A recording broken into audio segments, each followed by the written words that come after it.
तो वही जिसको भी अपनी बाप की बातें कड़वी हुई लगती है ना, वही कहानी को जरा ध्यान से सुने।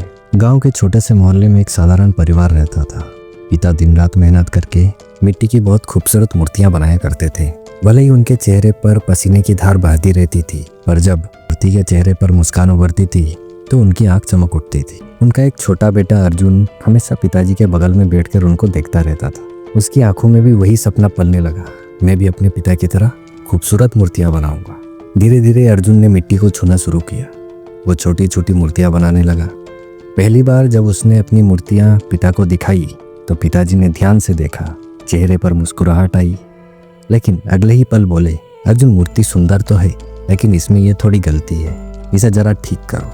अर्जुन थोड़ा हैरान हुआ, बोला, पिताजी गलती कहाँ है, ये तो बहुत सुंदर लग रही है। फिर पिता ने प्यार से उससे कहा, बेटा सुंदरता केवल आंखों से नहीं बल्कि बारीकी से जन्म लेती है। गलती सुधारोगे तो कला और निखरेगी। अर्जुन ने पिता की बात मानी और हर बार पिता की बताई गलती को सुधारता गया। कुछ ही सालों में उसकी मूर्तियां गांव के लोगों को आकर्षित करने लगी। एक दिन दोनों मिलके अपनी मूर्तियों को लेकर बाजार गए। अर्जुन ने दिल से मेहनत की थी। उसकी मूर्तियां सच में अनोखी लग रही थी। चेहरे की रेखाएं निखरी हुई, आंखों में गहराई और रंगत में जीवन। लोग भीड़ लगाकर उसकी मूर्तियों को खरीदने लगे। लोगों ने पिताजी की मूर्तियों के बजाय अर्जुन की मूर्तियों को ज्यादा पसंद किया। अर्जुन के चेहरे पर गर्व की मुस्कान थी। उसने सोचा, अब मैं अपने पिता से बेहतर कलाकार बन चुका हूँ। एक दिन अर्जुन जब फिर से मूर्तियां बना रहा था तो पिताजी ने मूर्तियों को देखकर उसमें कमी निकाली और उसे ठीक करने को कहा। लेकिन इस बार अर्जुन पलटकर जवाब दिया, अब मुझे आपकी सलाह की जरूरत नहीं, मैं आपसे ज्यादा सुंदर मूर्तियां बनाने लगा हूँ। ग्राहक मेरी मूर्तियों को ज्यादा पसंद कर रहे हैं। अब मैं आपसे बड़ा कलाकार बन चुका हूँ। यह सुनकर पिता थोड़ा शांत हो गए। उनकी आंखों में ना तो गुस्सा था ना नाराजगी, बस एक मौन था।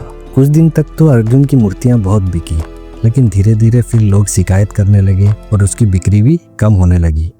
यह देख अर्जुन परेशान हो गया। वो सोचने लगा, ऐसा क्यों हुआ, मैं तो वही कर रहा हूँ जो मैं पहले से करता था। फिर एक दिन वो हिम्मत जुटाया और अपने पिताजी के पास गया। उसकी आंखों में आंसू थे। वो बोला, पिताजी मेरी मूर्तियों की बिक्री क्यों बंद हो गई, लोग क्यों कह रहे हैं कि उसमें कमी है। फिर पिता ने गहरी सांस लेते हुए बोला, बेटा जब मैं तेरी मूर्तियों में गलती ढूंढता था और तू उन्हें सुधारता था तब तू निखरता था। तेरे हर सुधार तेरी कला परफेक्शन की ओर ले जाती थी। लोग तेरी मूर्तियों में वो चमक देखते थे जो सुधार से पैदा हुई थी। लेकिन जिस दिन तूने सोचा कि तू पूर्ण हो गया, उस दिन तेरी कला का सफर रुक गया। और याद रख, जो रुक जाता है वही पीछे छूट जाता है। यह सुन अर्जुन की आंख पूरी आंसू से भर गई। वो समझ चुका था कि पिता की डांट, पिता की गलती निकालना दरअसल उसकी असली ताकत थी। तो दोस्तों, माँ का प्यार हमें सहलाता है, लेकिन पिता की डांट हमें गढ़ती है। माँ हमें दिल से मजबूत करती है और पिता की बातें हमें भविष्य के लिए तैयार करती है। पिता के शब्द अक्सर चोट करते हैं, लेकिन वही चोट हमें खड़ा करती है। याद रखो, जीवन में परफेक्शन कभी नहीं आता, उसे रोज सुधार कर हासिल करना पड़ता है। पिता की डांट कभी बोझ नहीं होती, वो हमें भविष्य की ठोस ईंट बनाती है।